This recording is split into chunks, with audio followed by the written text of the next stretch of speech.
tentang sanad ilmu. Karena bahas tentang ilmu sanad itu di Muhammadiyah jarang. Ilmu sanad ya penting pura itu kan seakan-akan nggak penting ya. Tapi penting kalau kita lihat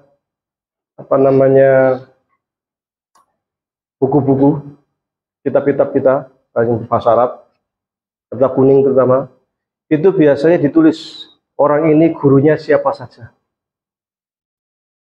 belajarnya di mana,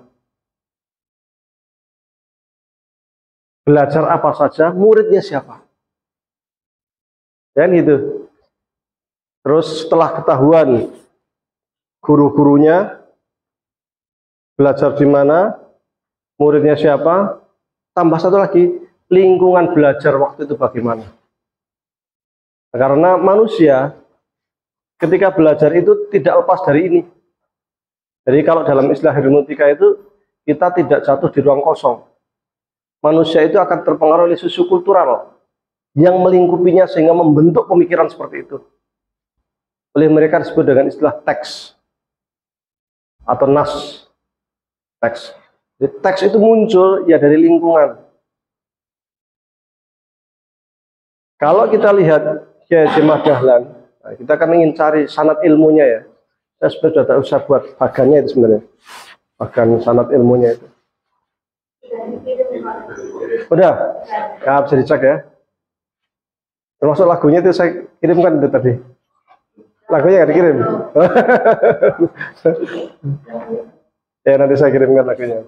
Tapi insya Allah mudah-mudahan minggu ini ya klipnya jadi lah. Udah ngambil kemarin, udah ngambil gambar. Ya, sekali-kali lah orang Muhammadiyah selawatan. Ya. Karena memang ruang itu yang kita agak kosong kan. Seni budaya kita itu kan agak kaku jadinya. Karena ya seperti itu. Terlalu rigid ketika memandang purifikasi itu, sehingga seakan-akan budaya itu jadi harus dicoret semuanya gitu. Akhirnya kaku. Padahal kan nggak seperti itu. Sang surya aja boleh kan, sang surya telah bersinar, nyanyi juga. Sholawatan itu kan nyanyi juga, cuma berbahasa Arab itu aja. Masa yang bahasa Indonesia boleh, dan bahasa Arab bid'ah? Teori dari mana itu? Kalau bahasa Inggris boleh, bahasa Indonesia boleh, bahasa Jawa boleh, bahasa Arab bid'ah. Skondi kan? Ini logika ijtihad yang nggak pas. Gitu. Jadi kalau kita lihat Kiai Haji Ahmad Dahlan itu dulu pertama belajar sama orang tuanya. Kemudian keliling kemana-mana. Coba kita khutli santah, santah. Kamu aja.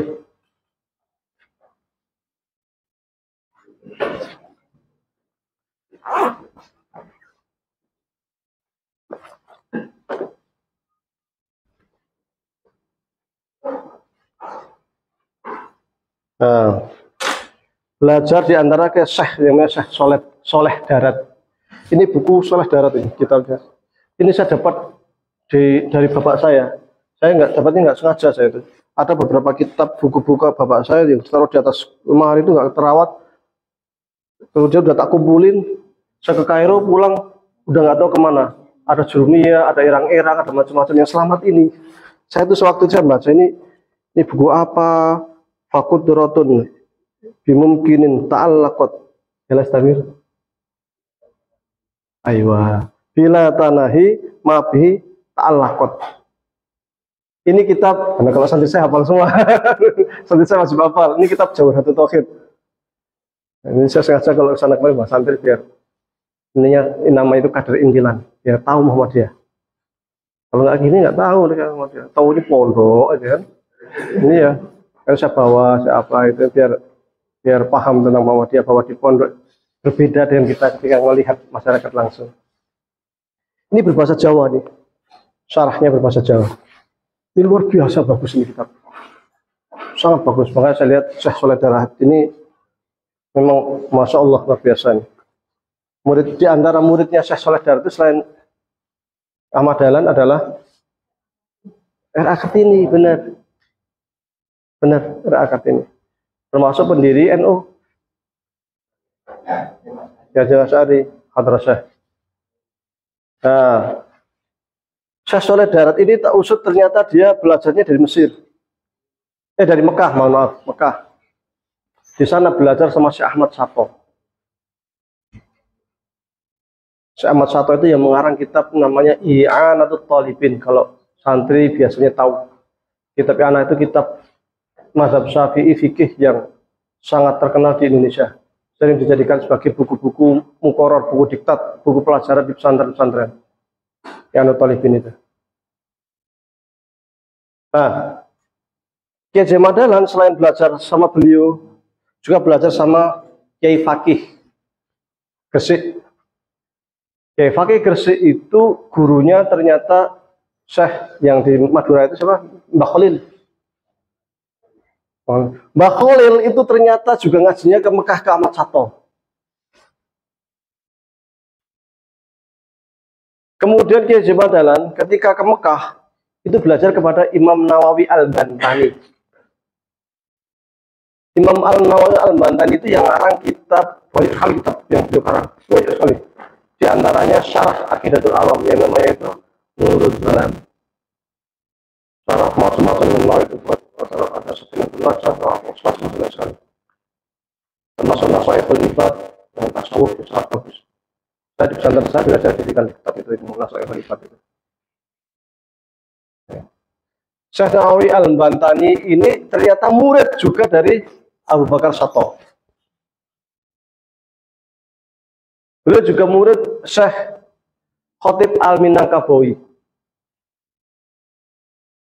Nah, beliau ternyata juga murid dari Abu Bakar Sato. Jadi bermuaranya ke sana. Yang saya heran itu hebat sekali. Muaranya ke beliau, ke Syekh Abu Bakar Sato. Syekh Abu Bakar Sato itu punya guru. Namanya Syekh Ahmad Zaini Dahlan. Syekh Ahmad Zaini Dahlan punya guru lagi namanya Ahmad Marzuq.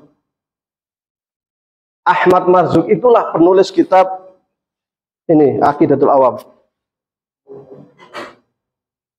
Kalau kita lihat dari sisi pemikiran fikih atau ilmu ini yang diajarkan, baik Syekh Soleh Darat, Imam Nawawi, Syekh Khatib Al-Minangkabawi dan sebagainya, secara fikih mereka bermadhab Syafi'i. Dan waktu itu belum ada Masjid Muhammadiyah, belum ada. Maka praktis secara fikih yang dipelajari Kiai Haji Ahmad Dahlan bersama para syekh-syekhnya itu adalah mazhab Syafi'i. Maka saya punya dokumen yang PDF, nah, kalau minat Jabri saya nanti kasih, yang berbahasa Jawa. Itu Muhammadiyah awal dulu fikihnya yang dipakai ya fikih mazhab Syafi'i, termasuk sholat subuhnya pakai kunut fikih mazhab Syafi'i. Dan itu maklum karena memang guru-guru dari Kiai Haji Ahmad Dahlan itu mazhabnya Syafi'i. Bagaimana akidahnya? Kalau Syekh Soleh Darat ini karyanya Syarah Jawharatul Tauhid. Jawharatul Tauhid ini juga telah tak ikut Jawharatul Tauhid lah. Salat abiyat, arba abiyat. Alhamdulillah.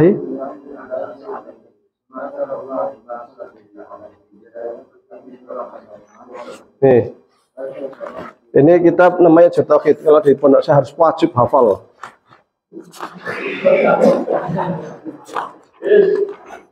Yang ini juga wajib hafal. Saya wajib hafal.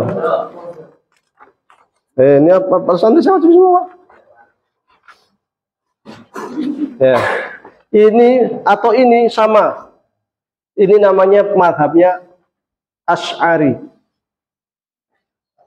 Asy'ari ya. Jadi Kiai Haji Ahmad Dahlan belajar sama Syekh Soleh Darat, fikihnya apa? Tauhidnya apa? Asy'ari. Belajar sama Imam Nawawi, tauhidnya apa? Asy'ari. Karena beliau Asy'ari. Apalagi Imam Nawawi itu pensyarahnya kitab Aqidatul Awam yang memang mazhab Asy'ari. Syekh Khatib Minangkabawi juga Asy'ari. Gurunya lagi Abu Bakar Sato Asy'ari, fikih Syafi'i, tauhidnya Asy'ari. Gurunya lagi Syekh Zaini Dahlan juga Asy'ari. Yang unik, Syekh Zaini Dahlan ini punya buku judulnya As-Sawa'iq Al-Mursalah fi Raddi 'alal Wahhabiyah. Jadi kritik terkait dengan pemikiran-pemikiran mazhab Wahabi, akidah Wahabi. Itu. Dan kalau kita lihat dari silsilah ilmu Ki Haji Ahmad Dahlan, tidak ada satu guru pun yang silsilahnya itu nyambung ke Syekh Muhammad bin Abdul Wahab. Ada. Semuanya nyambungnya ke madhab-madhab Asy'ari. Kenapa namanya siapa dulu Muhammad Ki Haji Ahmad Dahlan? Ahmad Darwis. Ahmad Darwis. Siapa yang mengusulkan ganti menjadi Ahmad Dahlan? Syekhnya gurunya Abu Bakar Sato. Terinspirasi dari gurunya yang bernama Syekh Ahmad Zaini Dahlan.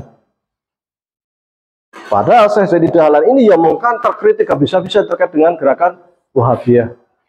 Maka tidak ada sanad ilmu yang ke sana. Ya cuma Dahlan itu. Gerakan Wahabi nggak ada. Tapi ke ke Asy'ari iya. Kalau kita lihat ya dari sisi sana, ya dari sisi pemikirannya itu, dari sisi akidahnya itu urut semua, baik Sholeh Darat, baik Imam Nawawi Al-Bantani, baik Kiai Fakih Gresik, baik ini semuanya itu urut jalurnya ke sana, ke Bakar Sato, Syekh Zaini Dahlan, Ahmad Marzuk. Maka secara akidah jelas itu Asy'ari semua, secara fikih Syafi'i. Itu tahun berapa itu? Tahun 1888 ya. Waktu ke Mekah pertama.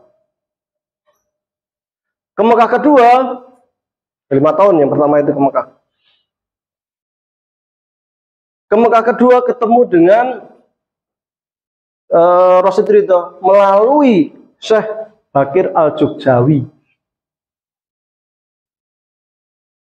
Syekh Rasyid Ridho itu murid dari Muhammad Abduh Al-Azhar. Al-Azhar mazhabnya apa? Akidahnya Asy'ari. Muhammad Abduh Asy'ari, Risal Tauhid Asy'ari. Gurunya Syekh Jamaluddin Al-Afghani. Cuman ada perbedaan pemikiran secara sanad ilmu ya. Secara sanad ilmu dari Syekh Rasyid Ridho, Syekh Jamaluddin Muhammad Abduh dan Jamaluddin Al-Afghani dengan yang jalur satu lagi. Jalur yang Khatib Ilmu Minangkabau, Syekh Sholeh Darat, itu ada beda jalur pemikiran. Kalau yang ini, yang Syekh Ahmad Dahlan ke Mekah yang pertama, itu masih terpengaruh sampai yang ini. Jadi kan pemikiran-pemikiran klasik, pijakan klasik, kitab-kitab kuning. Ngaji ilmu qiraat, ngaji fikih, ngaji tauhid. Tapi setelah itu kemudian muncul gerakan-gerakan pembaharuan yang bermula di Mesir. Dari Muhammad Abduh. Muhammad Abduh terinspirasi dari gurunya, pembaharuan yang luar biasa. Sehingga dari sana muncul pemikiran kedua ini, pikiran-pikiran tentang pembaharuan, kemodernan. Sehingga Ki Haji Ahmad Dahlan itu berpijak pada dua posisi, dua hal. Posisi kitab kuning, kitab turos, satu kemodernan. Jadi pijakannya itu dua, stabil, seimbang. Antara turos dan pembaruan, kitab putih, kitab kuning sama kitab putih. Nah, ini yang perlu kita cek, kita pegang kuat-kuat. Karena sekarang ini Muhammadiyah itu ketika melihat Ki Haji Ahmad Dahlan hanya melihat dari si pembaharuan itu, tidak melihat dari si pijakannya sebelumnya itu loh. Kitab turosnya kuat. Nah, kita akan terusnya lemah banget. Kalau kita ingin mencontoh Ki Haji Ahmad Dahlan, mestinya bermula dari itu, turos kuatin dulu. Baru pembaruannya. Ki Haji Ahmad Dahlan kan seperti itu. Turosnya kuat.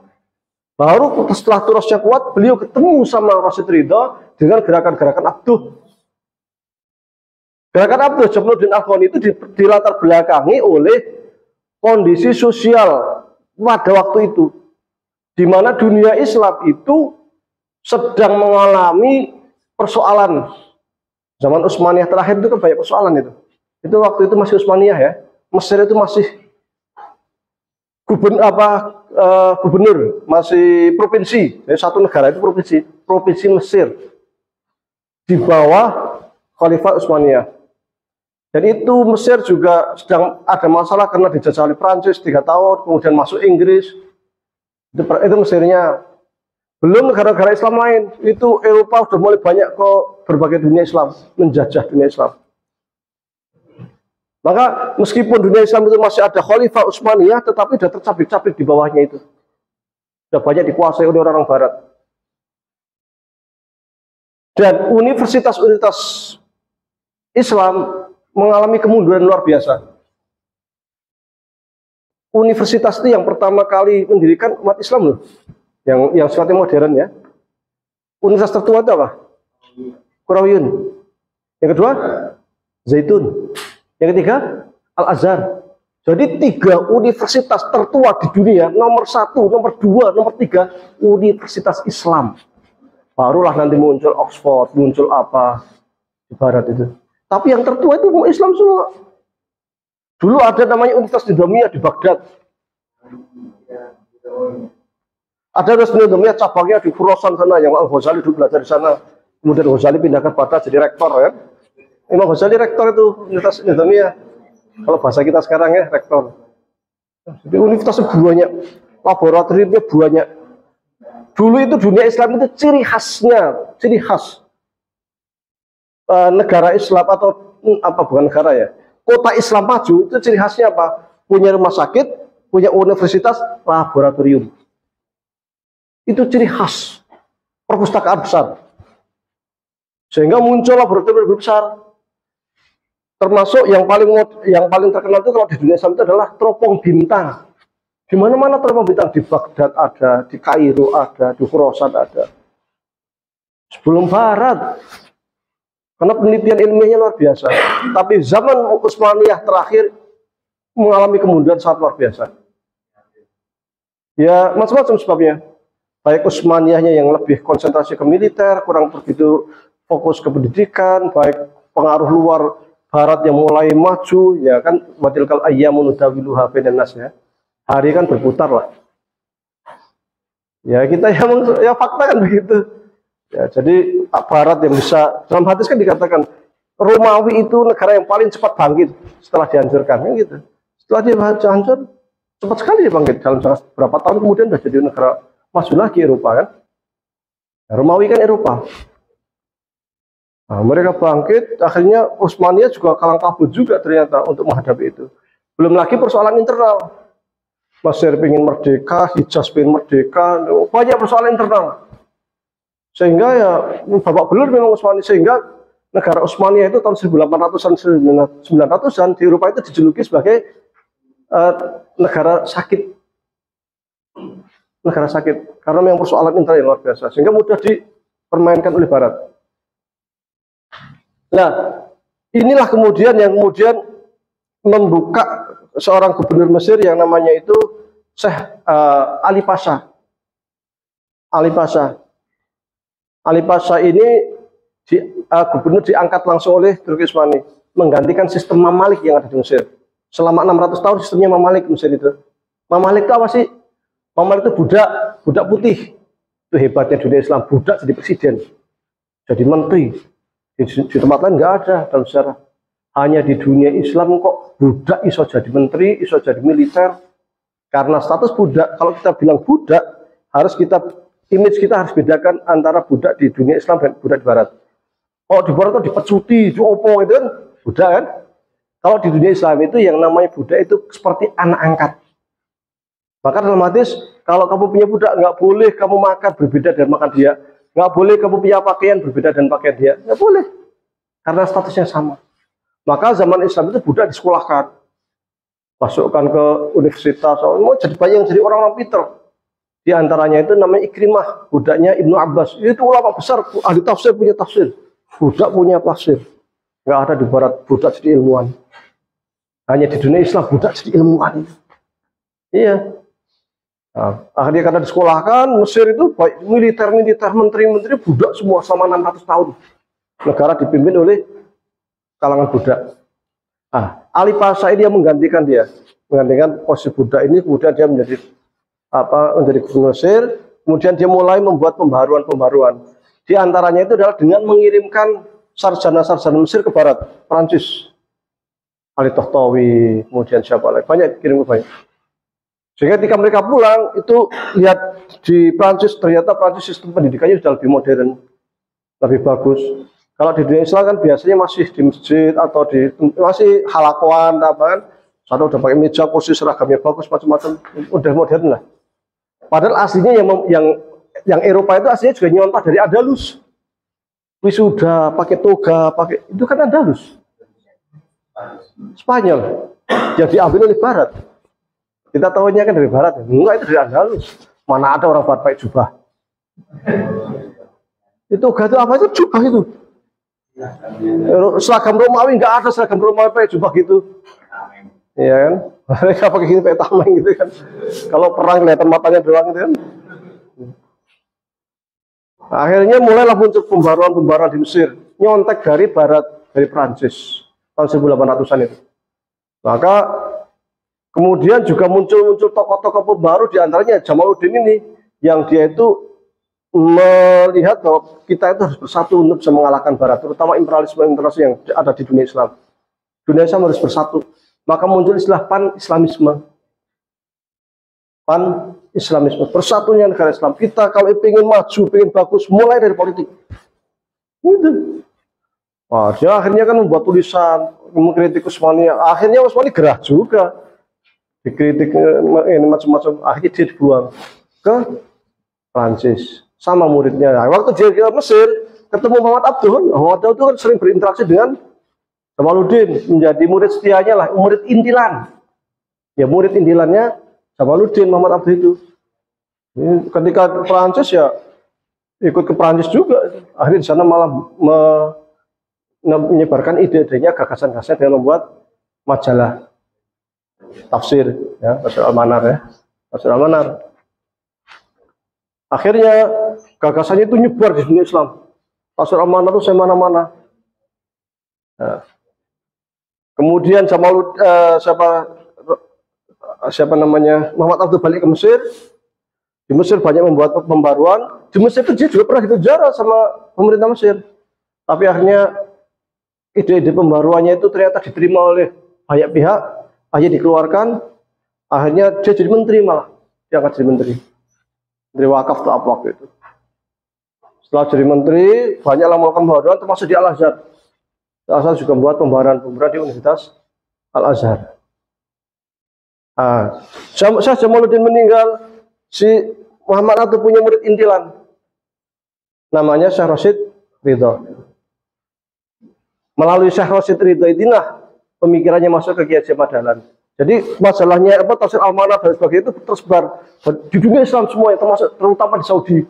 Sehingga ketika Ahmad Dahlan itu ke Saudi, yang pertama itu juga sudah mulai baca, tapi terutama yang kedua ini yang bacanya, pemikirannya, gagasannya. Makanya ketika dengar siapa Rashid Ridha ke Mesir, ke Saudi, dia bagaimana caranya bisa ketemu, pengen ketemu. Maka melalui Syekh Bakir Al-Jukjawi tadi, dipertemukanlah dia dengan Syekh Rashid Ridha. Jadi ketemu langsung dengan Syekh Rashid Ridha. Meskipun tidak lama, tapi karena dia pemikirannya sudah ini ya luar biasa lah, pengaruhnya luar biasa, gagasan-gagasannya luar biasa. Nah, Rashid Ridha ini sebenarnya secara umur dengan Syekh Ahmad Dahlan itu nggak jauh loh, unda-undi. Selisih 3 tahun. Kalau Ahmad Dahlan lahir tahun 1868 ya. Tapi kalau Rashid Ridha 1865. Selisih 3 tahun. Tapi gagasannya Rashid Ridha ini luar biasa. Dan secara umur panjangan Syekh Rashid Ridha. Syekh Rashid Ridha itu meninggal tahun 1935. Kalau Ahmad Dahlan tahun 1923. Jadi secara umur panjang beliau juga. Pulang ke Indonesia dengan gagasan-gagasan ide-ide itu, tapi sebelumnya juga sudah didasari oleh ilmu turas yang kuat juga. Dan Syekh Ahmad Dahlan ini ternyata punya waktu di Mekah juga, punya rekan sak kelas. Yaitu siapa? Buya Rasul. Ayahnya Buya Hamka. Nah, ayahnya Bu Hamka itu ketika pulang juga menerima ide pembaruan juga. Makanya kemudian mendirikan Sumatera Thalib. Sudah belajar pakai kursi, pakai apa. Duluan Sumatera Thalib daripada Syekh Ahmad Dahlan mendirikan Muhammadiyah. Duluan sana. Ya. Baru di Jogja itu Kiai Mujadala ketika pulang tahun 2000 lagi 1908 ketika ada muncul Budi Utomo, masuklah ke Budi Utomo. Untuk apa? Lebih menyerap tentang sistem metodologi sistem pendidikan modern. Oh, ternyata pendidikan Belanda itu rapi, meja, kursi, papan tulis, manhajnya jelas, kurikulumnya jelas, gitu. Belajar dari sana. Sampai kemudian ada beberapa tokoh dari Budi Utomo mengusulkan, kan si Kiai Haji Ahmad Dahlan ini punya gagasan yang bagus terkait dengan terutama tidak memisahkan antara ilmu agama dengan ilmu humaniora. Kalau orang kita bilangnya ilmu umum ya, dengan ilmu agama. Nah, jadi dia punya gagasan-gagasan seperti itu. Karena dulu pada masa Kiai Haji Ahmad Dahlan, kalau pengen tafakuh fiddin ke pesantren, khusus ngaji kitab kuning, tapi di sana nggak diajarin matematik, nggak diajarin ilmu-ilmu sosial dan sebagainya. Kalau pengen belajar umum, silahkan ke sekolah Belanda.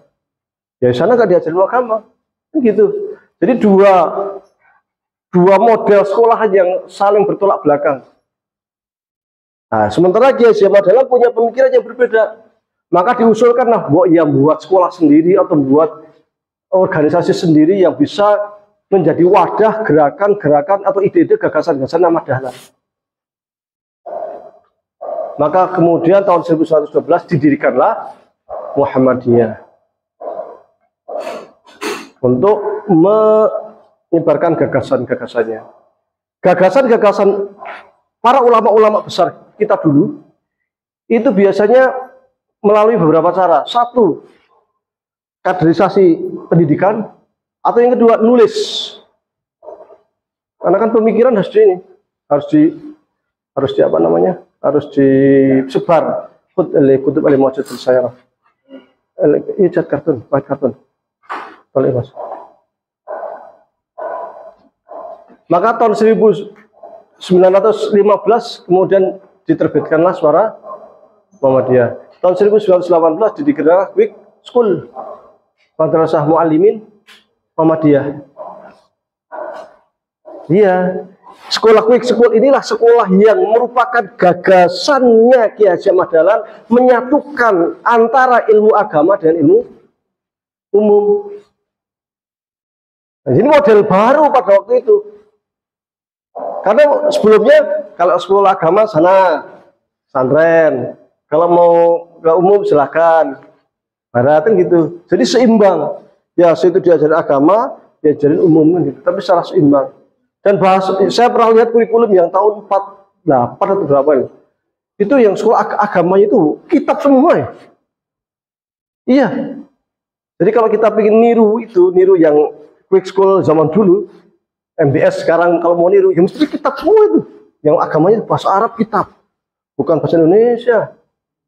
Ya. Karena memang gagasan Kiai Haji Ahmad Dahlan itu dua posisi itu, kakinya itu di dua tempat. Satu kaki diturus, satu kaki lagi di kemodernan. Kalau istilah Hasan Hanafi itu minaturos ila at-tajdid. Istilah Hasan Hanafi. Jadi pijakannya turus kuat untuk kemudian kita melakukan pembaruan. Maka ada istilah lain, sesuatu yang masih bagus di turus kita pakai, yang nggak selayak kita tinggal. Sesuatu yang lebih bagus saat ini yang kita juga pakai, kan gitu.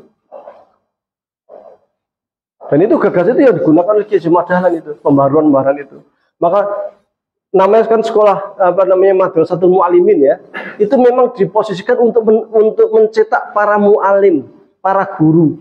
Kenapa kok para guru? Karena itu menjadi sarana kaderisasi. Ya, kaderisasi guru itu. Maka Muhammadiyah di generasi awal, para kiai-kiainya itu hebat-hebat dari sisi kalau keilmuannya. Yang kiai turosnya yang luar biasa kuat. Nah, ini kan mulai agak susut kan mulai tahun 60-an, 70-an, 7 bulan ke sini lah.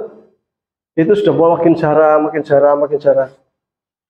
Tuh. Jadi makin krisis ulama, makin kesini, makin sini. Ini yang perlu. Jadi kalau kita ingin menyontoh secara pemikiran Kiai Haji Ahmad Dahlan, maka kita harus berpijak di dua hal itu. Dituros dan di pembaharuan. Maka kalau ada orang Muhammadiyah kok sinis dengan Turos, itu aneh. Saya ketika diriin pesantren, saya sengaja atas yayasan kan, kemudian fokus ke kitab, itu di sebagian orang-orang Muhammadiyah mencibir. Wong Muhammadiyah gawe pesantren kok kayak pesantren NU. Iya, serius itu. Ngajinya kitab. Loh, kitab ini ada sebelum ada NU loh. Ini semua kitab ini ada sebelum ada NU. Masih Saleh Darat, belum ada NU. Aqidatul Awam apalagi, Samarzuq, Johor Tauhid. Itu sebelum ada NU. Safinatun Najah, Bulughul Maram, ya, Ihya, Ayyuhal Walad. Oh, itu kitab-kitab itu jauh-jauh. Tapi ketika kita ngaji kitab itu kok dibilang kaya wong NU. Loh, ini kitab yang dikaji kita jalan ya ini. Kok kita jadi alergi ini bagaimana ceritanya? Akhirnya kan ada yang membuat kapling itu kan kita sendiri, orang Muhammadiyah sendiri. Akhirnya ya kita jadi krisis dai, krisis ulama ya karena kita mengkapling diri kita sendiri. Nek ngaji itu NU, Muhammadiyah kurang ngono. Enggak ngaji, taklim kok dikaji nanti mengkultuskan kiai. Itu kan doktrinnya orang NU. Loh, taklim itu ada itu ratusan tahun silam sebelum ada NU kok. Kan gitu. Nah, ini yang menjadi persoalan kita. Akhirnya orang-orang jadi alergi kitab kuning karena tidak mau dianggap NU. Padahal Kiai Syekh Madal ya belajar itu dari Syekh Khatib Minangkabawi, dari Syekh Nawawi Al-Bantani, dari Syekh Fakih Gresik, dari Syekh Saleh Darat. Ya, itu yang dikaji. Maka ketika kita melihat Kiai Syekh Madal itu harus melihat dua sisi sekaligus. Sisi dia sebagai yang pijak Turos, sisi yang dipijak pada pembaruan. Cuman belakangan ini yang kita lihat hanya dari satu sisi saja, sisi pembaruannya saja. Sisi Turosnya kurang kita pegang, sehingga banyak orang Muhammadiyah yang tidak tahu Turos dan cenderung sinis dengan Turos. Nah, ini masalah. Nah, itu satu. Yang kedua, ketika kami dalam mendirikan Muhammadiyah itu, konsentrasi utama memang bukan dari sisi pemikiran keislaman secara umum, tapi amal usaha. Memang ada pola pembaharan yang berbeda ya antara ini dua murid, satu guru. Hasyim Asy'ari kan satu guru ya. Hasyim Asy'ari itu ulama yang produktif dari sisi pemikiran, karyanya banyak tulisannya. Nah, kalau Syekh Dalan nggak banyak ngomong, tapi kita langsung praktek ke amal nyata. Ya dua-duanya positif, Jadi gerakannya lebih banyak ke gerakan-gerakan yang praktek. Di rumah sakit, ya, diriin apa, sekolahan, diriin macam-macam itu. Ya, ketika membuat organisasi itu kan diantaranya kan siapa yang PKU tuh Kiai Suja ya, pendiri PKU. Yang dia waktu usul, kamu sebagai apa? Saya sebagai ini mau mendirikan rumah sakit, klinik, bahwa diketahui membuat klinik, kita dokter saya nggak punya membuat klinik, tapi setelah 3 tahun kemudian ternyata ada klinik Muhammadiyah, ya kan gitu, luar biasa yang kemudian disebut dengan istilah PKU. Nah, ini ke sana gerakannya pembaruan.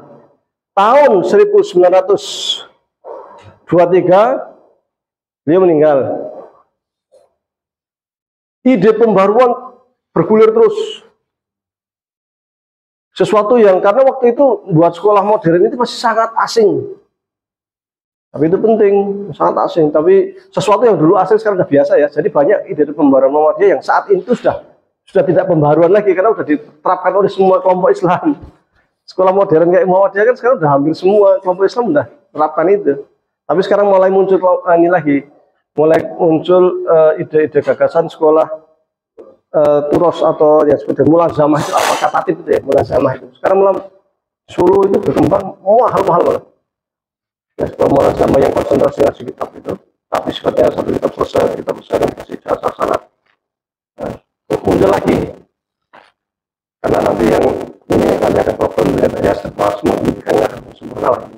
Itu pilihannya. Memilih ini, teman ini kan gitu kan ya. Ide pembaruan bergulir. Tahun 1920-an sampai 1930-an ada di pengaruh dari gerakan Ahmadiyah di India sana. Syekh Mirza Ghulam Ahmad yang mendirikan Ahmadiyah. Ketika masuk Indonesia, Ahmadiyah ini mikirnya, wah Ahmadiyah kok mirip sama Muhammadiyah ya? Iya. Jadi pikirannya itu mereka tuh mikir ya yang namanya Ahmadiyah itu adalah gerakan pembaruan yang di India yang menyerupai Muhammadiyah. Sehingga banyak juga tokoh-tokoh Muhammadiyah yang terpengaruh oleh gerakan Ahmadiyah. Sehingga pernah dalam sebuah seminar, ya, itu tokoh Ahmadiyah menjadi salah satu pembicara. Tahun berapa? 1924. Iya. Muncullah istilah ideologi apa namanya itu? Ideologi Muhammadiyah tergerogoti itu apa namanya? Tergerogoti dari dalam. Ya. Akhirnya ini masalah, ini internal. Jadi secara internal seperti itu. Secara eksternal, orang Muhammadiyah itu pemikirannya macam-macam. Maka di dalam, terutama di dalam paham agama, itu butuh penyatuan pemikiran. Supaya jangan sampai satu organisasi ini pemikirannya begini dalam keagamaan, ya ini pakai kunut namanya, ini enggak, ya kan? Tapi ada satu, kalau ini ibadah ya begini menurut HPT, gitu. Pada waktu itu belum ada Majelis Tarjih. Akhirnya oleh Mas Mansur, karena dua faktor ini kan, satu masalah internal Ahmadiyah tadi yang mulai menggerogoti Muhammadiyah, infiltrasi ideologi, nah, istilah sekarang ya, infiltrasi ideologi oleh Ahmadiyah. Yang kedua, ingin menyatukan wawasan pemikiran para ulama Muhammadiyah. Maka oleh Mas Mansur tahun 1927 dibentuklah yang namanya Majelis Tarjih. Tahun 1928 atas usulan Majelis Tarjih, pimpinan pusat Muhammadiyah mengeluarkan edaran yang intinya itu bahwa Ahmadiyah itu bukan Muhammadiyah, dan orang Muhammadiyah kalau ke Muhammadiyah, ya ke Muhammadiyah harus lepas Ahmadiyah. Kalau mau ke Muhammadiyah sekalian. Nah, gitu. Edaran dari PP langsung. Karena infiltrasi ideologi itu. Maka aneh jika saat ini ada tokoh Muhammadiyah membela Ahmadiyah. Oh, tahun 1928 sudah ada edaran itu. Kok malah sekarang bela-bela Ahmadiyah? Aneh. Nah, maka perlu kita baca sejarah ini. Tahun 1929, waduh nggak tak bawa buku itu ya. Ada dua buku nggak tak bawa. Ini tahun 1929 itu dilaksanakanlah musyawarah tarjih pertama. Keputusan Kongres Muhammadiyah ke-18 di Solo tahun 1929 yang membahas tentang akidah Muhammadiyah. Kan ada pertanyaan, kita itu ahlu sunnah bukan, kita itu syiah bukan, atau khawarij, maka di musyawarah, kan namanya majelis tarjih kan, pengen mentarjih mana pendapat yang kuat. Maka tahun 1929 telah dibuat bab iman di HPT Muhammadiyah. Ada yang nggak punya HPT? Ada yang nggak punya HPT nggak? Harus punya ya. HPT itu cuma 29.000 loh, 25.000. Wah, syarah HPT kan?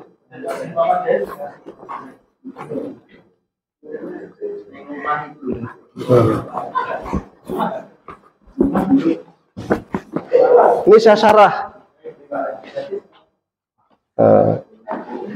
PDF-nya gratis. Kalau PDF-nya semua karya saya gratiskan. Tapi kalau cetak karya saya juga nyetak, biaya nyetak ya ganti uang nyetak lah. Tapi kalau PDF-nya tak bebasin. Ini saya syarah jadi 3 jilid. Ahlul Haq wa Sunnah, syarah himpunan putusan tarjih Muhammadiyah bab iman bagian ketuhanan. Jadi bab Tuhan, ngomong tentang Tuhan. Bahasa Indonesia. Indonesia. Ya, yang pengen PDF-nya tak bagikan gratis. Kalau pengen bukunya, satu buku itu 70.000, jadi promosi nih. Ya. Kalau saya lihat di syarah HPT ini, saya itu pertamanya kan dulu kan ada wacana pertanyaan sakjane Muhammadiyah iki Salafi, Wahabi, opo Asy'ari. Akhirnya saya cari rujukan dari entah sanad ilmunya Kiai Haji Ahmad Dahlan. Ya, yang tadi udah saya jelaskan ya, sanad ilmunya ke Asy'ari semua kan. Kemudian saya cek sininya satu-satu. Enggak tak bawa bukunya. Kalau yang enggak memperdalam ke pondok tak tunjukkan buku-bukunya. Iya. Iya, Jaturosnya itu. Saya kadang kalau ngaji kemarin di mana ya? Itu tak bawa itu segini tuh tumbuk. Oh, di PDM. Waktu saya ngaji di PDM. Selapanan PDM tentang akidah Muhammadiyah. Biar saya tidak dianggap. Iya. Jangan enggak dianggap narik istilahnya itu. Biar objektif kan gitu. Jadi saya ambil buku-buku karya Syekh Muhammad bin Abdul Wahab. Entah usul salasah, entah kasus subhat, entah yang macam-macam lah. Entah dalail, saya kumpulin. Karya Ibnu Taimiyah, entah yang akidah wasatiyah, entah yang majmu', entah yang apa. Saya punya koleksinya di rumah. Buku punya Ibnu Taimiyah, Syekh Muhammad bin Abdul Wahab, punya saya. Yang Ahlus Sunnah Asy'ariyah, saya kumpulin. Maturidiyah saya juga punya, Asy'ariyah saya juga punya, Hambaliyah ya. Kalau ke pondok kita tunjukkan semua. Saya kemudian meneliti kata demi kata. Maka syarah saya itu kata demi kata. Yang berbahasa Arab. Bukan yang bahasa Indonesia. Yang saya jadikan rujukan adalah bahasa Arab. Karena HBT dulu itu berbahasa Arab sama bahasa Indonesia. Arab Indonesia kan? Kenapa kok saya gunakan bahasa Arabnya? Kalau kita lihat di HBT ini tidak ada footnote. Enggak mungkin mereka nulis ngayal, ngarang tok, mesti ono rujukannya gitu. Ini rujukannya kemana kan? Nggak ada sini. Itulah kemudian saya cari dari sisi Arabnya. Pertama tak lihat dari daftar isi kitab. Tak lihat di HPT saya baca, kemudian saya lihat di daftar isi usul salasah, di Kasyfus Syubhat punya Syekh Muhammad bin Abdul Wahab. Beda banget. Nggak ada sama-samanya sama sekali. Kemudian saya buka di kitab-kitab mazhab Asy'ari, baik itu karya Imam Asy'ari sendiri, Al-Lumma, Al-Ibanah dan sebagainya. Itu daftar isinya atau pembahasan urut-urutannya itu mirip sekali. Bisa dikatakan nggak ada beda. Temu satu titik, oh ini kok mirip ke mazhab Asy'ari daftar isinya. Contohnya apa? Ciri-cirinya, kalau di mazhab Asy'ari itu biasanya bab pertama itu tentang apa? Tentang hudusul alam. Bisa dibuka kitab Al-Lumma', Al-Ibanah, atau kitab-kitab mazhab Asy'ari lah. Yang tadi itu karya Imam Asy'ari ya. Kitab-kitab mazhab Asy'ari seperti Al-Ibkar fi Usuluddin karya Al-Baqilani, Asy-Syamir karya Imam Haramain dan lain sebagainya. Itu bab pertama itu biasanya tentang hudusul alam. Baru tentang dalil-dalil hudusul alam.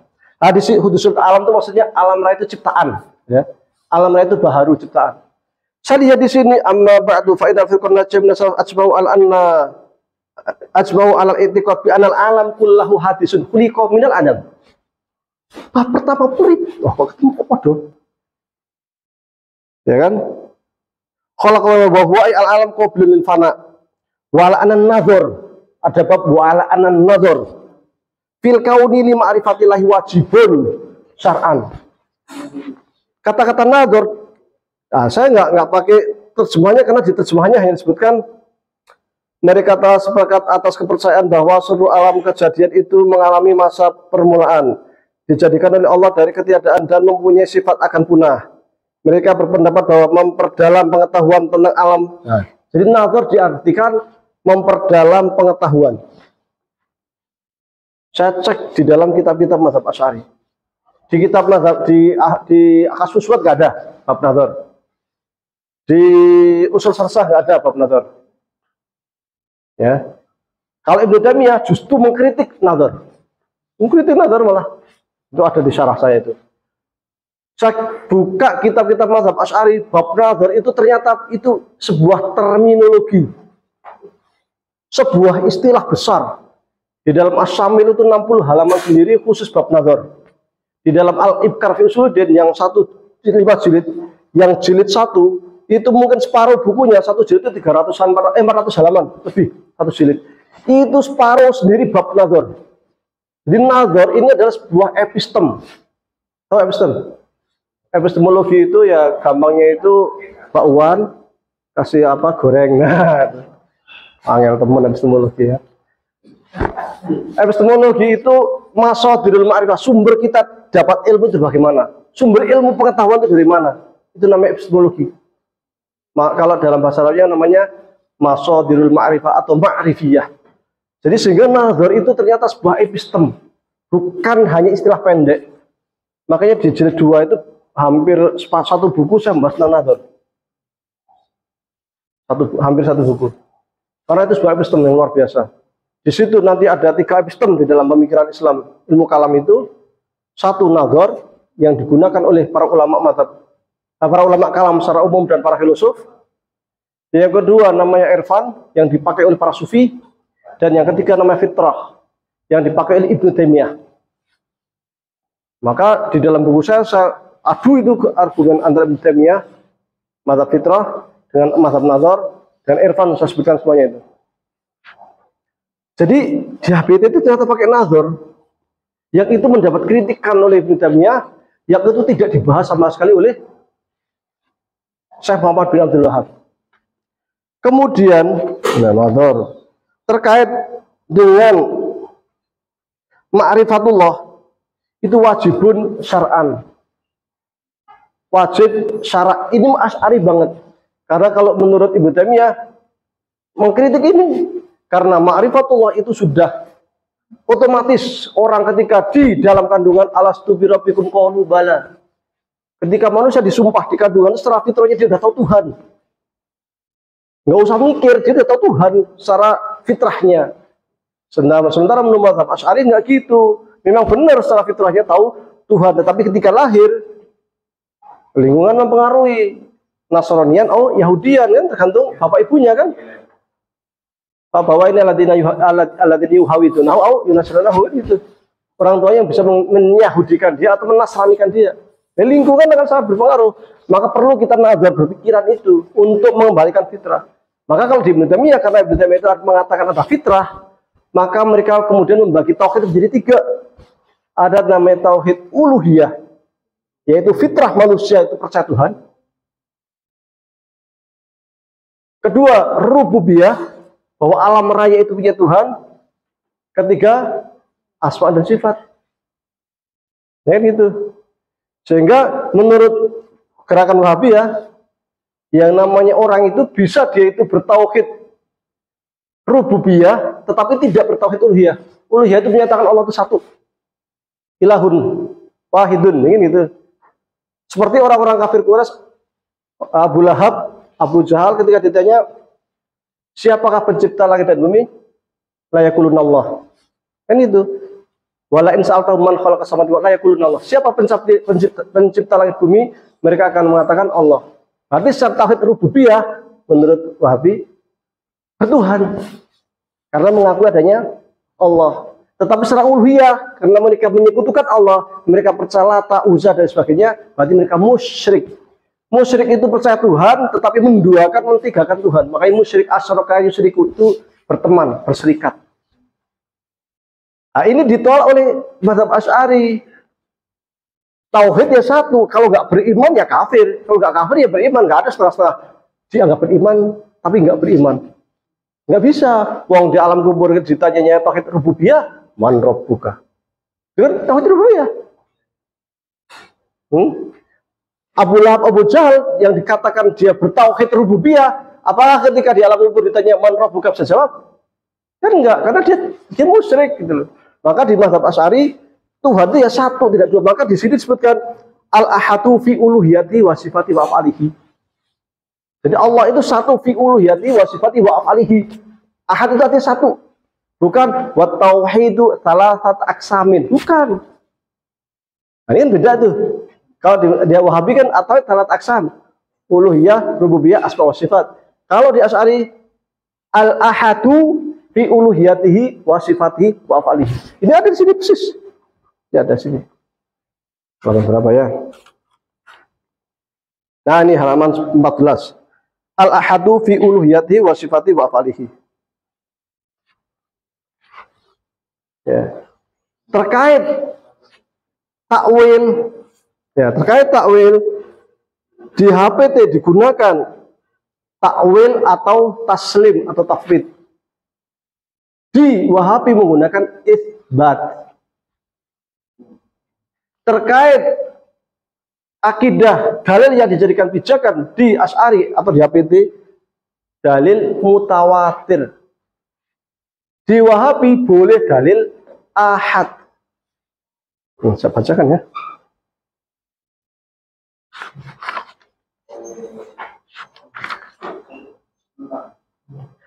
Nah, saya bacakan, khawatir nanti biar nggak asbun.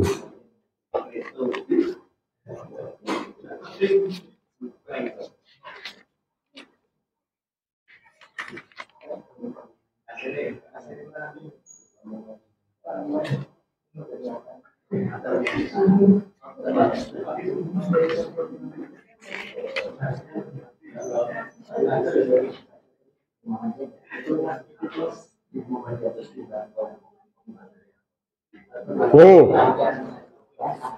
terkait dalil. Yajibu alaina an nu'mina bima ja'a bihi an-nabiy sallallahu alaihi wasallam wal Qur'an wa ma tawataro. Jadi yang harus kita pegang adalah Quran dan wa ma tawataro al-khabaru anhu tawaturon sahihan mustawfiyan li syurutihi. Jadi yang harus kita pegang terkait akidah adalah Al-Qur'an. Al-Qur'an itu mutawatir pasti. Wa ma tawataro, dan hadis yang sifatnya mutawatir yang memenuhi syarat. Loh, nanti ada pertanyaan. Ini di HPT di halaman ini bab 1 pakai hadis Jibril yang baina mana hanu julusun inda Rasulillah dzata yaumin itala alaina. Itu kan hadis ahad. Katanya mutawatir. Ini kok hadis ahad? Nah, hadis ahad di Muhammadiyah untuk akidah dipakai sekedar untuk bayan tafsil. Apa itu bayan tafsil? Keterangan terkait nas-nas yang sudah mutawatir, bukan sebagai dalil independen. Contoh terkait rukun iman, rukun Islam yang ada di dalam hadis ahad ini, itu kan dalil mutawatirnya banyak. Lillahi ma fis samawati wa ma fil ardi itu ma fi anfusikum wa tusyriku billahi fa yaghfiru ma yasha wa yadhlu amana rasul bima unzila ilaihi min rabbi wal mu'minun kullun amana billahi wa malaikatihi wa kutubihi rusulihi la nufarriqu baina ahadin min rusulihi dan lain sebagainya kan. Itu dalil mutawatirnya ada.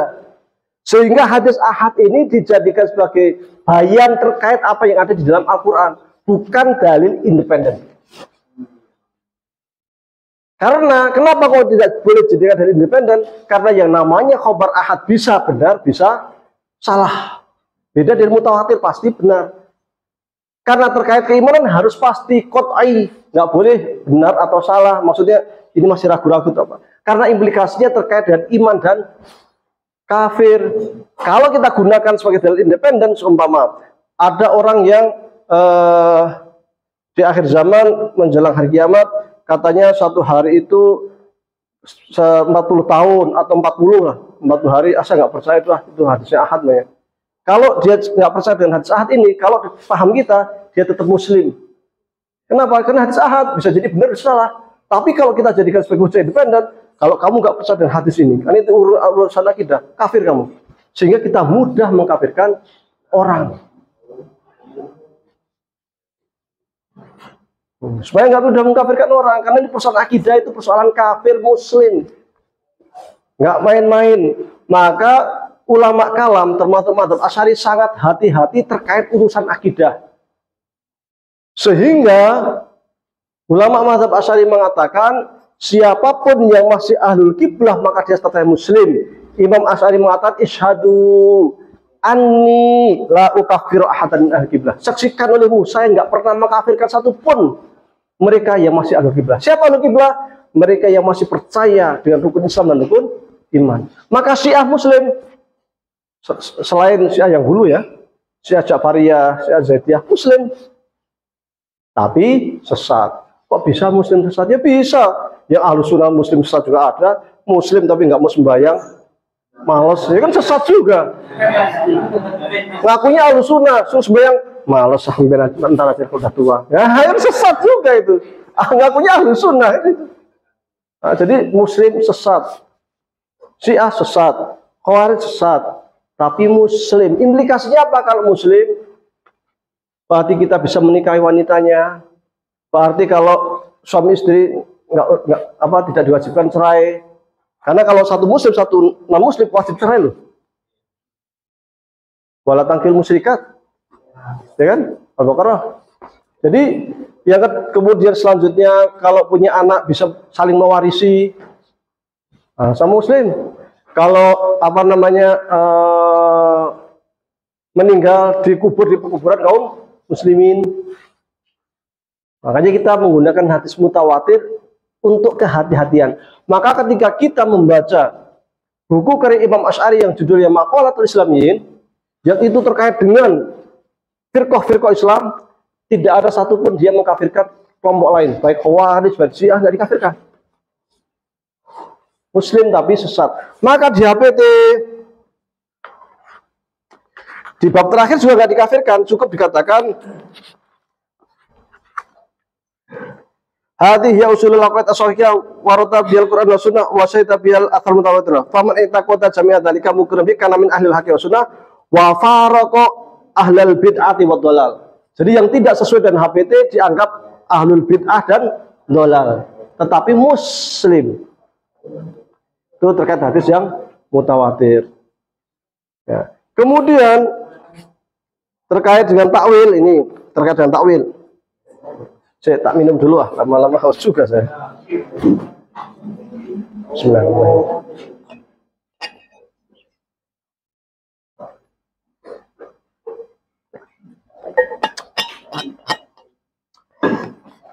Ya. Terkait takwil ini disebutkan wa syartu sihhatil i'tiqadi fi dzalika alla yakuna fihi syai'un yamassut tanzih wa ulul maqamil ilahi an musyabahatil makhluqin fa'in, ini yang penting, fa'in warata biha ma yuhimu zahiruhu. Jika di dalam ayat Al-Quran atau hadis mutawatir tadi ada ayat-ayat yang menyerupai tasbih, menyerupai makhluk, misal wajah rabbuka wal malaku saffa saffa, wajah dan datanglah Allah Tuhanmu bersama malaikat berbaris-baris. Allah datang berbaris nih. Wah, kapan Allah belajar PBB sama malaikat? Nah, ini kan, jadi ini menyerupai makhluk dengan yadullah fawqa aydihim, tangan Allah di atas tangan mereka. Tangan kita itu punya kuku, ada tulang, ada kulit, ada daging, ada darah. Tangan Allah seperti itu. Yang maka kata HPT warada bihama yudhairu dzalika fil mutawatir wajibal i'rad anhu bitaslimillahi fil ilmi bimaknahu. Kita harus terkait seperti ya tuwa faqatihi wajah rabbuka wal malaku saffan saffan. Kita cukup memahami lafalnya, pokoknya lafalnya seperti itu. Maknanya serahkan sama Allah, nggak usah diutak-atik dah. Kenapa kok nggak usah diutak-atik? Karena zat Allah dengan zat manusia berbeda. Allah itu sudah jelas Tuhan, kan? Kita itu makhluk, itu aja udah beda. Dan Allah itu mesti laisa kamitslihi syai'. Jadi apa yang terdetek di otak kita, Allah itu tidak seperti itu, kan gitu. Nah, kita ciptaan Allah Tuhan, kita wujud beliau Allah gaib gitu. Itu saja udah beda, karena udah beda nggak mungkin otak kita nyampe. Maka ketika Allah mengatakan sesuatu yang yuhibbu tasbih, udah serahkan aja maknanya sama Allah. Allah yang tahu. Satu. Itu yang namanya taslim atau tafwid.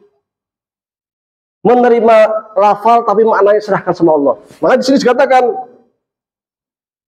wajibal i'rad anhu bitaslim lillahi fil ilmi bil ma'nahu nih ma'al i'tiqad, dengan keyakinan bi anna dzahir ghairul murad, bahwa makna zahir pada ayat teks mutawatir bukan itu yang dimaksud di ayat. Jadi kalau Allah mengatakan yadullah fawqa di tangan itu kan ini makna tangan, bukan itu yang dimaksudkan Allah. Wajah rabbuka wal malaku saffan saffa, dan Allah berjalan berbaris-baris sama malaikat, bukan itu yang dimaksudkan oleh nas. Serahkan sama Allah. Apa dengan jalur kedua? Akhir murad. Bitakwilin. Apa dengan takwil? taqumu alaihil qara'in al-maqbulah, selama ada korinah indikator yang bisa diterima. Jadi kita menggunakan takwil boleh. Sehingga ketika Allah itu istawa alal ars, kemudian diterjemahkan menjadi istaula sumama, itu kita tidak menyalahi HPT, karena HPT membolehkan takwil atau tafwid, dan ini dua maslak ini itu adalah maslak yang dilalui atau dilakukan oleh Ahlus Sunnah. Baiknya apa baiknya?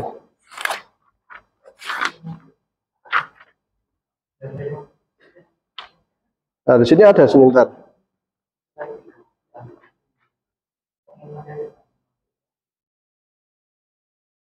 Ini wa kullu nasin au hamat tasbiha. Ini di dalam kitab Syarh Tauhid. Jika ada nas yang mutasyabih, awilhu, takwil, au fawwid warum tanziha, atau tafwid. Jadi apa yang ada di sini, apa yang di sini?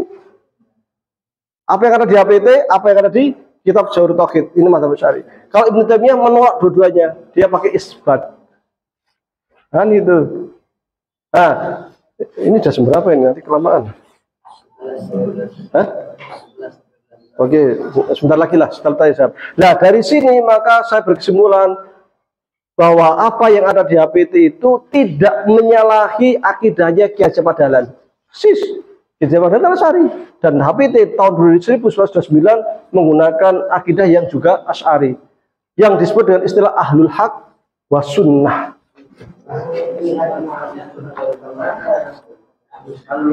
Dari mana istilah Ahlul Haq Sunnah? Ini lihat. Hadhihi hiya usulul aqid as-sahihah wa rutabil qur'an sunnah wa syaitat bil athar mutawatir faman yataqu tajabadar mungkin bi karena min ahlil haqqi wa sunnati. Dia termasuk ahlul haq wa sunnah. Maka saya bukunya kasih judul Ahlul Haq wa Sunnah. Yang ahlul haq itu pembela kebenaran, wa sunnah dan pembela sunnah Nabi. Istilah ahlul haq wa sunnah itu istilah yang digunakan oleh Imam Asy'ari dalam kitab Al-Ibanah. Bab 2. Itu kitab saya ada Bu ya. Kalau saya di ini tak bawa semua ya, tadi tak bawa ya. Di bab 2 Al-Ibanah. Adapun istilah Ahlus Sunnah wal Jamaah itu juga karya Imam Asy'ari di dalam bukunya judulnya Usulu Ahli Sunnah wal Jamaah. Artinya cetak biru Ahli Sunnah wal Jamaah. Sehingga Imam Asy'ari punya dua istilah. Satu istilah Ahlul Haq wa Sunnah di dalam kitab Al-Ibanah. Yang kedua istilah usul Ahli Sunnah wal Jamaah. Ahlus Sunnah wal Jamaah biasa dipakai oleh orang-orang NU ya. Kita pakai istilah Ahlul Haq wa Sunnah. Istilah Ahlul Haq wa Sunnah itu juga digunakan oleh Imam Al-Ghazali di dalam kitabnya Bidayatul Hidayah. Bahkan redaksi nggak saya bawa sih, wah mesti tak bawa semuanya biar langsung nggak dianggap asbun itu, asal bunyi. Di dalam kitab Bidayatul Hidayah redaksinya mirip 99%, 98% mirip dengan redaksi ini. Yaitu apa yang faman itakota jamnya dari kamu kira bi kana min ahli haqi. Cuman kalau di kitab Bidayatul Hidayah tertulis kana min ahli haqi wa isabati sunnah. Isabati sunnah itu ya sama juga, maksudnya ahlul haq sunnah. Jadi redaksi ini hampir mirip dengan yang di kitab Bidayatul Hidayah karya Imam Al-Ghazali. Istilah ahlul haq sunnah atau ahlul haq terutama itu juga sering dipakai oleh Imam Al-Baqilani, Imam Baqilani juga. Dalam kitab Ibkarul Akfar fi Sudin. Itu 5 jilid itu saya dipakai istilah itu. Nah, itu yang dipakai oleh kita. Tapi orang Muhammadiyah padahal udah jelas ceto welo-welo di sini terus ahlul haq sunnah ya. Tapi orang Muhammadiyah ketika ditanya akidahnya apa, kita jawabnya bingung. Itu apa ya? Oh, udah jelas di sini tertulis ahlul haq sunnah, kok masih bingung jawab. Iya, makanya saya buat ahlul haq. Saya bulan Oktober nggak salah. Saya suruh ngisi musyawarah nasional Tarsih BBM, musyawarah nasional, musyawarah wilayah Tarsih. Saya ngisi tentang ini. Oktober kayaknya. Iya.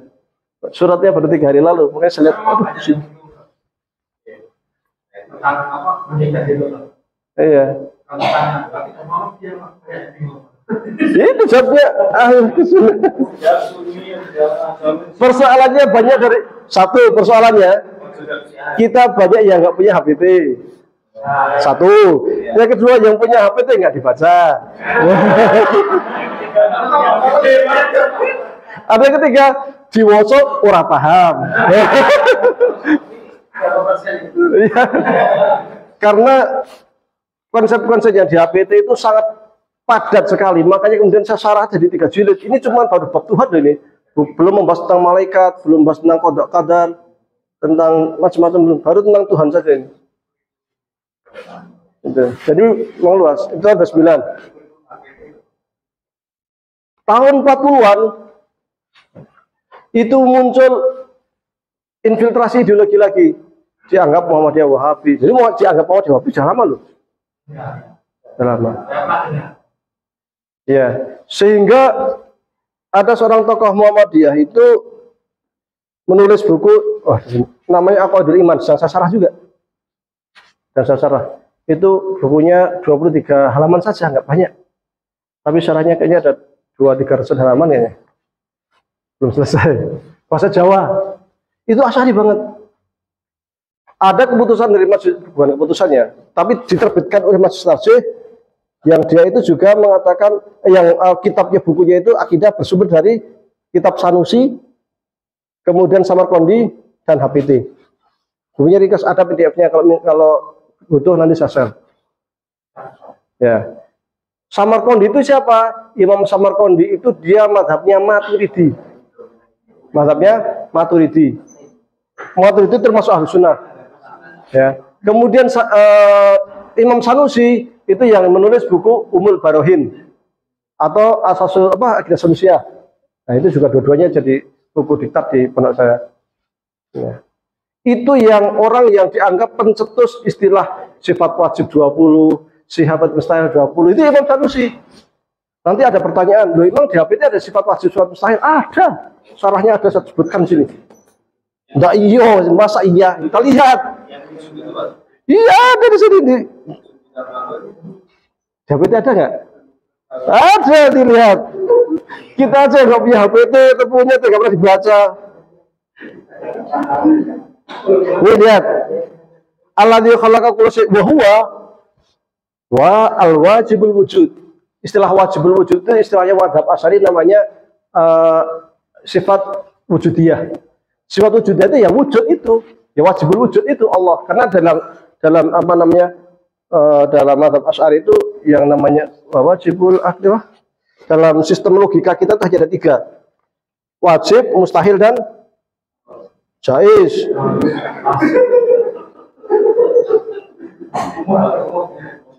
Oh, di kitab itu, di kitab Al-Kharidabayah, coba wajibun syar'an, coba wajibun syar'an alal mukallaf bi ma'rifatullahil alil.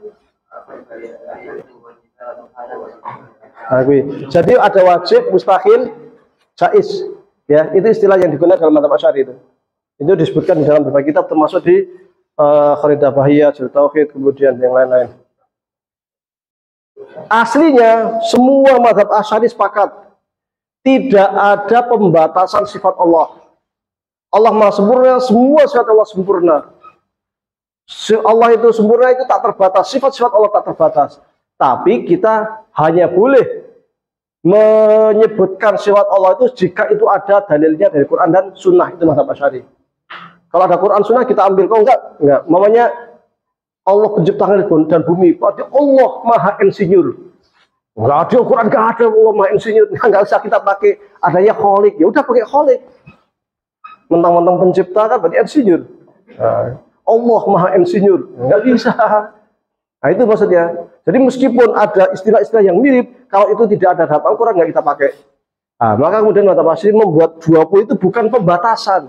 Hanya itu yang tercantum dalam Al-Quran dan Sunnah. Tadi nanti ada perbedaan lagi terkait sifat macam-macam. Maka kalau kita sebutkan di kitab-kitab mazhab Asy'ari itu sebenarnya sifat Allah banyak sekali. Yang disebutkan di dalam akidah yang sekarang belakangan ini, Salusiyah atau Aqidul Awam, itu ada beberapa hal yang juga yang belum disebutkan. Yang itu disebutkan oleh Imam Asy'ari dalam kitab Al-Lumah.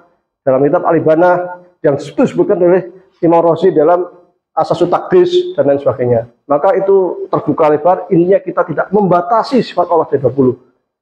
Tapi kita menggunakan itu 20 supaya mudah menghafal, dan itu yang tercantum di dalam Al-Quran dan Sunnah. Kalau di sini ini wajib sujud.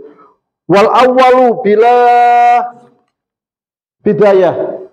Ya, itu artinya apa? Awal bila bidayah. Kidam. Al awal bila bidayah itu kan kidam.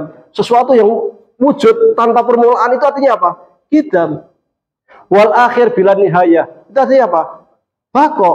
Kan wal awalu, wal akhir, wal zahir, wal batin. Berarti tadi udah 3 ya. Wujud, kidam, bako. Nah, sekarang lihat lagi. Wala yusbihuhu say'un minal kainat. Berarti mukhalafatul hawadisi. Tidak menyerupai makhluk itu berarti apa? Mukhalafatul hawadisi. Al-ahad dan lain sebagainya lah. Ini saya hitung di sini ada. Saya terangin semua. Termasuk sifat jaiznya, sifat mustahilnya ada semua situ. Maka yang di sini ya Asy'ari banget gitu. Nah, tahun 42 itu mulai muncul, akhirnya muncul yang mengkantar bahwa Muhammadiyah itu Ahlussunnah wal Jamaah. Tahun 61 kalau nggak salah, atau 63. Saya juga sudah saya cerita juga itu di pondok ada. Siapa namanya? Kiai Haji Ki Bagus Hadi Kusumo apa ya? Menulis buku judulnya Muhammadiyah Ahlussunnah wal Jamaah. Oh, Jarnawi Hadi Kusumo. Jarnawi Hadi Kusumo menulis buku judulnya Muhammadiyah Ahlussunnah wal Jamaah. Di bab terakhir disebutkan yang namanya Ahlussunnah wal Jamaah itu adalah Asy'ariyah. Kemudian disebutkan Muhammadiyah secara usul bukan furu' mengikuti imam madhab Asy'ari. Jarnawi terang-terangan ngomong demikian. Nah, cuman kemudian tahun 70-80-an mulai banyaklah ulama-ulama Muhammadiyah keluaran Saudi, mulai muncullah pemikiran orang Saudi, sehingga kita itu meskipun di HPT jelas sekali, tetapi di pondok-pondok Muhammadiyah pakai usul salah. Yang itu bertentangan dengan HPT. Tapi itu yang diajarkan di banyak sekolah Muhammadiyah. Aneh? Bukan ada, banyak. Jadi kita itu ketika ngajarin usul salasah, mengajarkan kasus syubhat, itu bertentangan dengan HPT. Sanad ilmu jadah Muhammadiyah nggak ada yang ke sana, HPT juga nggak ke sana. Itu. Tapi yang kita ajarkan itu. Tapi ketika kita protes, rame lagi gitu. Maka kalau bagi saya ada yang protes itu gini lah, jangan pakai buku saya, pakai aja HPT, silakan ajarkan HPT. Karena kalau kita ajarkan HPT, pasti akhirnya akan ke Ahlussunnah wal Jamaah. Yang saya heran, meskipun kita punya HPT, kalau ngaji di Jamaah Muhammadiyah, bab iman ini dilewati, langsung ke bab thaharah atau sholat.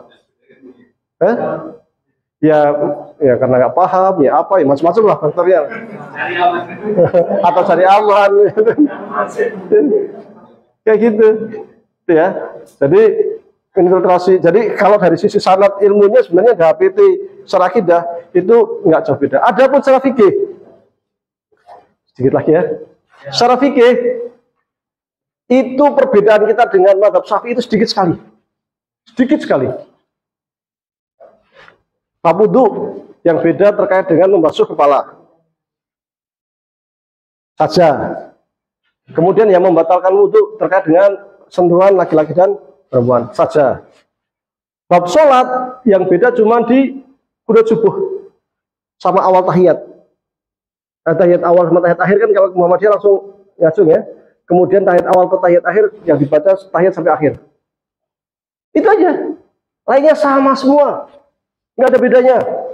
Loh, NU kan pakai usoli. Ya itu kan prakteknya NU. Mazhab Syafi'i kan nggak kayak gitu. Mazhab Syafi'i mengatakan apa? Mahalun itu fil qalb, di hati. Kalau kita baca kitab takrib nggak ada usoli. Iya, kita al-iqna nggak ada usoli. Jadi gitu. Jadi secara fikih itu kita mirip. Hanya beda sedikit. Jadi fikihnya, loh kok sana kok ada tahlilat, ada perjanjian, ada macam-macam, kita kok enggak? Ya, lain lagi, itu namanya tradisi Nusantara. Kemudian makanya mereka mengatakan Islam Nusantara, itu benar. Iya benar. Saya di Mesir, Mesir itu mazhabnya fikih Syafi'i, kalamnya Asy'ari, tasawufnya Ghazali, sama dengan tapi praktek ibadahnya mirip sama dia. Kalau adzan adzan iqamat nggak ada selawatan. Kalau habis salam sholat nggak ada dzikir jama'i, nggak ada tahlilan di mana-mana, nggak ada berzanjen, nggak ada tibaan, nggak ada yasinan, ya kan? Mirip sama dia kan? Padahal Syafi'i, Asy'ari, Sufi. Kenapa bisa mirip sama dia? Ya karena itu Mesir. Indonesia ada tahlilan, tibaan, berzanjen, yasinan, macam-macam itu. Itu merupakan sarana ulama kita, ulama Nusantara untuk menyebarkan dakwah Islam di Nusantara. Maka itu menjadi ciri khas Nusantara. Iya, maka kalau mereka bilang Islam Nusantara, benar. Memang mereka itu banyak mengadopsi tradisi Nusantara. Kalau kita fikirnya dekat dengan Syafi'i, dekat ya, karena nggak semua, mungkin 95% dengan Syafi'i. Kalam Asy'ari, tasawufnya kita kalau di Risalah Islam Berkemajuan, itu kita tasawufnya itu kita tasawuf yang praktis. Sebenarnya tasawuf praktis itu kalau kita lihat di buku Buya Ghazali mirip dengan Buya Ghazali. Nggak pakai tarikot. Ya kan Ghazali mau pakai tarikot? Enggak. Coba di sejarahnya gimana. Jadi kalau kita belajar tasawuf Ghazali itu ya praktis banget. Beberapa buku tasawuf Ghazali saya ajarkan di pondok kelas SMP udah saya ajarkan itu. Bidayatul Hidayah, Ayyuhal Walad itu kita ajarkan. Itu praktis banget. Habis sholat ngapain, gitu aja. Kalau bangun malam ngapain, sebelum tidur ngapain. Praktis. Itu tasawuf kita itu tasawuf bisa praktis. Dan HPT ini, fikih yang ada di HPT ini sifatnya tuntunan, bukan fikih. Ya, sekali lagi tuntunan. Maunya di sini tidak ada syarat, tidak ada rukun. Kalau fikih harus ada syarat, harus ada rukun. Bedanya tuntunan sama fikih. Jadi jangan dianggap fikih, nanti repot kalau dianggap fikih. Repotnya di mana? Sekiranya Anda hendak berwudu maka baca bismillah, kemudian usap tangan, kemudian kumur-kumur. Kalau nggak kumur-kumur sah wudunya? Sah. Wong kumur-kumur bukan rukun. Tapi di HPT nggak disebutkan itu. Ketika Anda hendak sholat, kemudian Anda takbiratul ihram, kemudian Anda baca ta'awud, kemudian membaca doa iftitah. Pertanyaannya, baca ta'awud, baca doa iftitah, itu rukun bukan? Bukan. Sehingga tanpa doa iftitah sah sholatnya. Tapi di HPT nggak disebutkan. Karena ini bukan fikih, tapi tuntunan mirip bukunya karya Imam Al-Ghazali, Bidayatul Hidayah. Bidayatul Hidayah itu modelnya cara sholat, cara wudhu, macam-macam. Tapi tidak disebutkan syarat rukun. Karena dia sifatnya tuntunan. Kalau kamu melakukan ini, baiknya kamu begini. Kecuali mau dibuat fikih. Ini saya dikasih tugas juga sama PDM. Membuat fikih praktis ibadah. Kalau mau dibuat fikih, maka harus dipilah-pilah. Mana syarat, mana rukun, ya, mana sunnah ab'ad mana, sunnah hi'ah mana. Karena baik sunnah, karena sunnah semua punya implikasi. Kurang syarat, kurang rukun kan nggak sah sholatnya. Ya kan? Kalau rukunnya itu nanti rakaat yang ketinggalan, sujud sahwi nanti bisa ditambah gitu kalau udah salam. Ya kan? Tapi sholatnya sah. Kalau meninggalkan sunnah ab'ad, sujud sahwi. Kalau meninggalkan hay'ah, nggak apa-apa. Jadi hay'ah itu namanya Allahu Akbar, nggak mau sedekap. Ini aja. Pas rukuk sujud juga nggak mau gini. Allahu Akbar. Sami Allah liman hamidah. Nggak baca subhanallah lagi. Cuma diem aja. Sholatnya sah. Karena itu hay'ah. Ya kan? Di HPT nggak ada itu. Nggak ada. Maka karena itu sifatnya tuntunan. Maka kalau kita hendak mengajarin fikih, ini cukup dijadikan sebagai rujukan kedua. Rujukan pertama itu kayak kitab kuning, baru kasih perbandingan. Oh kalau ini begini, oh begini, ini begini. Gitu. Monggo. Sehingga jelas. Kalau ini jadian fikih nanti jadi syarat semua. Nanti kalau sholat nggak pakai iftitah, dianggap tidak sah. Nanti ada pertanyaan lain, belum mirip pada Syafi'i kok pakai Allahumma ba'id baini, NU kok pakai Allah akbar kabiran. Allahumma ba'id baini juga ada di Masbu' Syarh Muhadzab, itu madzhab Syafi'i. Loh tahiyatnya kok at-tahiyatu kalau sana kan at-tahiyatul mubarakatuh, salat kan Kalau kita kan at-tahiyatulillah wassalawatu wattayyibahin kan? Itu juga ada di Majmu' mazhab Syafi'i. Nah, kalau kita terpaku pada takrib, kita pecil ya nggak ada. Makanya saya sampaikan 95% itu mirip. Cuman bedanya sedikit. Adapun terkait tahlilan apa macam-macam itu ke tradisi Nusantara, bukan terkait fikih, tapi tradisi Nusantara. Terakhir, terkait perbedaan kita dengan Wahabi. Kita memisahkan secara jelas antara fikih dengan akidah. Akidah itu terkait dengan kafir, muslim, munafik, dan lain sebagainya lah ya. Kalau fikih, halal, haram, mubah, makruh, sunnah, kan? Hukum taklifi ada 5. Nah, kalau ini dipisah jelas. Kalau orang nggak sholat karena dia itu menentang sholat kafir, gitu. Tapi kalau malas berarti dia muslim tapi asyi, gitu.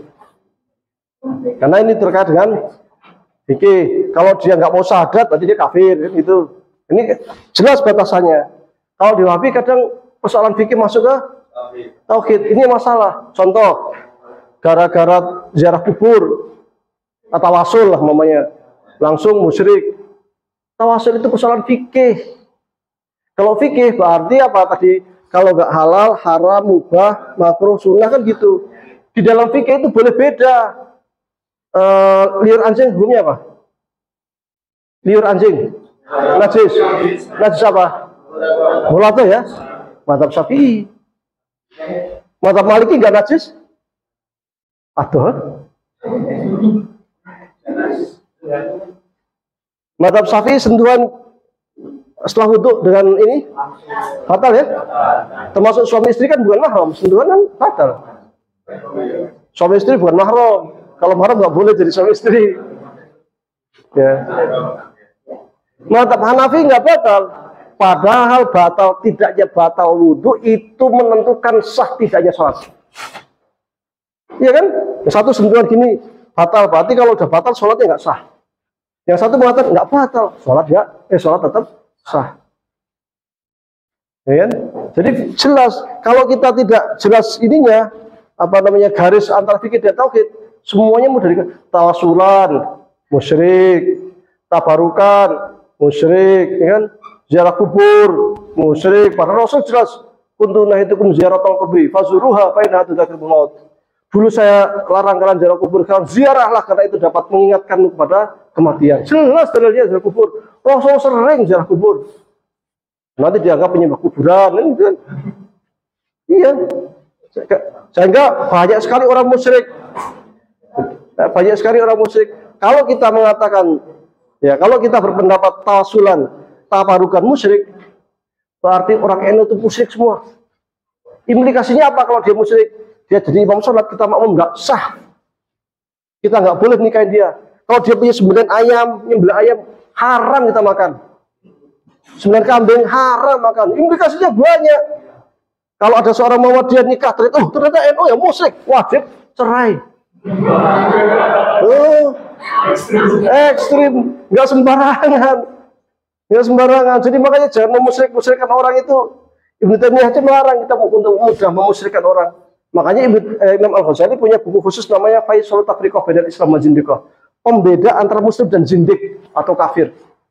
Batasnya jelas, selama dia masih beriman, percaya rukun iman, rukun Islam, muslim. Soal tawasulan, tabarukan, itu khilaf antar ulama. Ya, dulu orang Yahudi, ini kalau menurut yang ini ya, suka tabarukan namanya. Orang Yahudi kalau perang, itu membawa tabut. Tabut itu kotak. Ya, kotak yang isinya Taurat. Bawa kemana-mana untuk tabarukan, nyari berkah. Yahudi sampai pernah suatu kali perang kalah. Karena kalah perang, tabutnya itu diambil sama mereka. Kalah perang, akhirnya udah lama nggak perang, lama-lama tapi musuh dolim terus kan, dolim menjajah orang Yahudi dan sebagainya. Lama-lama orang Yahudi kita harus lawan ini. Pas mau melawan, tapi gimana caranya? Udah kita ke Nabi kita, surat Al-Baqarah juz 2 ya, belakang. Itu kita ke Nabi kita, udah ke nabinya tidak disebutkan di situ dalam Al-Qur'an nabinya namanya siapa, tapi kemudian nabinya mengiyakan oke kita perang. Terus pemimpinnya siapa? Nah, pemimpinnya ya tunggu besok atau lusa datang sini lagi, saya tak sholat, tak minta petunjuk sama Allah. Akhirnya besok lagi datang lagi 12 suku ya, 12 ketua sukunya itu. Kemudian Nabi mengatakan sudah ada ketuanya, pemimpinnya, jenderalnya. Siapa yang akan datang sebentar lagi? Ternyata datanglah pemuda yang bernama Talut. 12, loh, kok dia kan bukan siapa-siapa.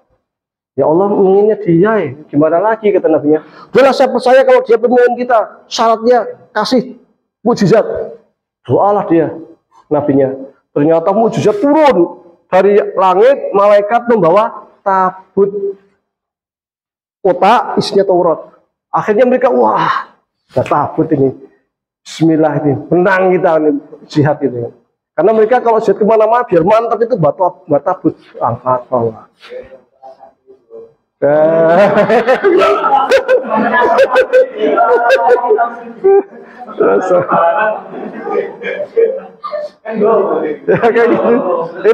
Itu contoh tabarukan ya. Contoh tawasulan, tawasul itu ada banyak macam. Ada namanya tawasul bi asmaul husna, walillahil asmaul husna fad'uhu biha. Allah tuh bi asmaul husna, maka doalah dari dia. Nah, ini kan tawasul dengan asmaul husna boleh. Bisa dengan amal soleh, contoh Bani Israel, masuk gua, ada batu nutup, gitu kan? Nanti tawasul dengan amal soleh. Ada tawasul lagi, satu lagi dengan apa? Orang yang masih hidup. Ketika Umar bertawasul kepada Abbas untuk supaya Abbas itu mendoakan supaya hujan, minta hujan. Ya kan itu? Itu tawasul yang muttafaq alaih itu boleh. Adapun yang selain lain itu mukhtalaf alaih. Mukhtalaf itu artinya apa? Berbeda pendapat, dan berbeda itu boleh. Kenapa boleh? Karena di dalam fikih yang dijadikan pijakan itu dalil dzonni, bukan dalil qat'i. Tadi dalam akidah dalil qat'i, harus mutawatir. Kalau fikih dalil dzonni. Itu disebutkan dalam kitab Al-Lumah Imam Syirazi, usul fikih bab awal. Jadi karena dalil dzonni boleh berbeda pendapat. Dalam wudhu saja ada 70 perbedaan. Wudhu tok. Nah, itu kan boleh. Nah, kalau kita itu yakin fikih itu jelas boleh beda, yang mau tawasul silahkan, saya enggak. Yang mau tahlilan silahkan, saya enggak. Tapi dia muslim, bukan musyrik. Dan itu ketika fikih berubah itu juga sah. Mazhab Syafi'i punya fikih qadim dan jadid. Nah, itu nah, ini sebagai penutup, Muhammadiyah itu juga beberapa kali dihapus fatwanya. Dulu pakai ruyah, kemudian pakai hisab. Hisab itu pernah pakai hisab hisab matlaq, pernah pakai hisab wilayatul hukmi, pernah pakai hisab wujudul hilal. Sekarang dihapus lagi dengan global. Jadi fikih itu kayak gitu, boleh berubah-ubah. Tapi habis ini kita dialog sedikit, satu sholat, setelah itu mudah-mudahan bisa ketemu kalian waktu. Assalamualaikum warahmatullahi wabarakatuh.